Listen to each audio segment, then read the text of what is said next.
Every year in Oregon, it's estimated that 1 in 10 adult women are victims of domestic violence, and another 1 in 6 adult women are victims of rape. Domestic violence isn't a woman's issue, it's a community issue and it's a social problem.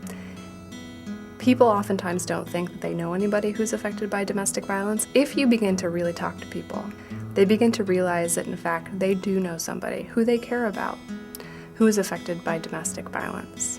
If you saw somebody hit another person, whether it be a stranger or not, in front of you, you would do something about it. It's not any different when that abuse is happening behind closed doors.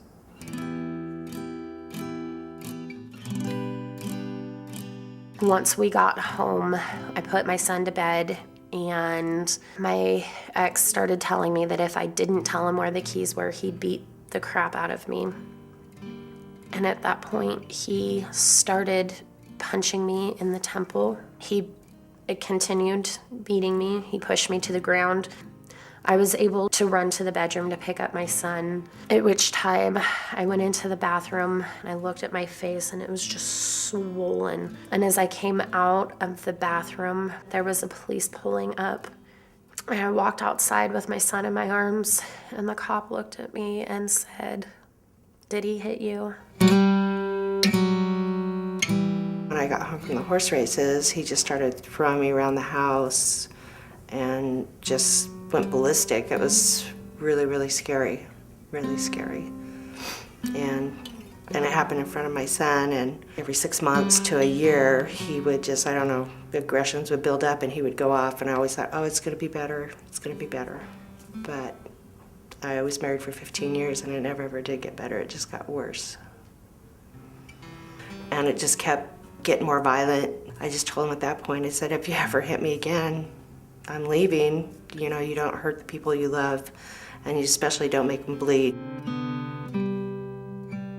And it was about 6 months later, and he grabbed me and threw me down and ripped my ear open, scarred my face. I went and got a restraining order and got my son.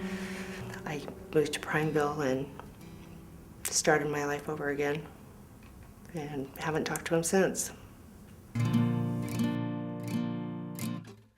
He was very controlling. There were a lot of red signs. I'd go to leave the house and he would block the door, barricade the door, take the phone out of the wall. He controlled everything. People I talked to, money.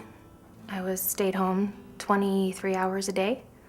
When I tried to leave the home for breaks, he would call me or text me at least 40 times within an hour.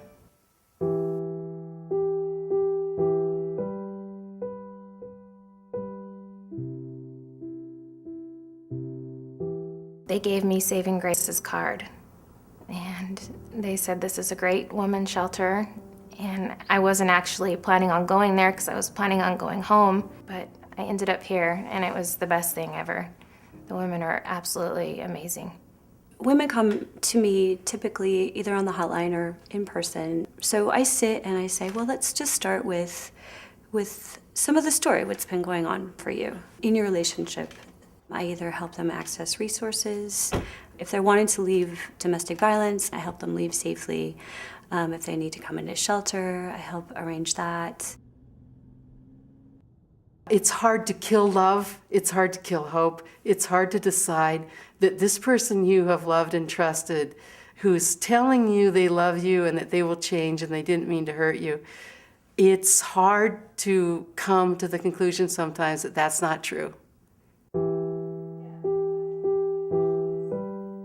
I think the most important thing that Saving Grace has done for me is shown me that I can live after abuse, that there is something else out there for me. Part of the healing is to have a space that's respectful, where again, people feel that they're listened to. When I moved up here with my son, all we had were our clothes and a basket of his toys. So we didn't have anything for a home. They helped us get dishes, they helped us get pots and pans, you know, stuff that you don't think makes much of a difference, but when you have nothing, to have somebody giving it to you the way Saving Grace did was a blessing. Almost 2 weeks later, I'll see that same client and I won't even recognize them. They'll like look different. They'll look brighter and happier and just safe. When somebody can remove themselves from that daily violence or that daily humiliation, that daily feeling like I have no choices, I'm absolutely alone in this, to providing choices, to say, yes, you do have options. And you're always going to be behind the wheel, but I can help teach you about what those options are. One of the domestic violence cases that had a significant impact on me involved a husband and wife who had two small children, ages 5 and 7. And it wasn't so much the actual act of domestic violence, it was the reaction that the children had in dealing with them and talking with them and observing how they acted, how withdrawn they were. It really shows you the effect that domestic violence has on children. For the last 6 years, I've facilitated this children's support group once a week. And it's just a place for kids to come and really just talk about what might be going on at home. One time I remember how my dad was being mean to my mom, and he pushed and hit her. I love my dad, but I just don't really like it when he hits and hurts my mom. When you have community agencies like Saving Grace who are able to provide services, it means a way out for victims. My vision for Saving Grace is that we influence society so that society is changed and domestic violence and sexual assault just don't exist.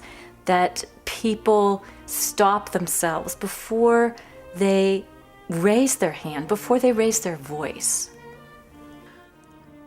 I love every single one of the women at Saving Grace, and I love them for what they do and what they stand for. And I love them for helping women like me.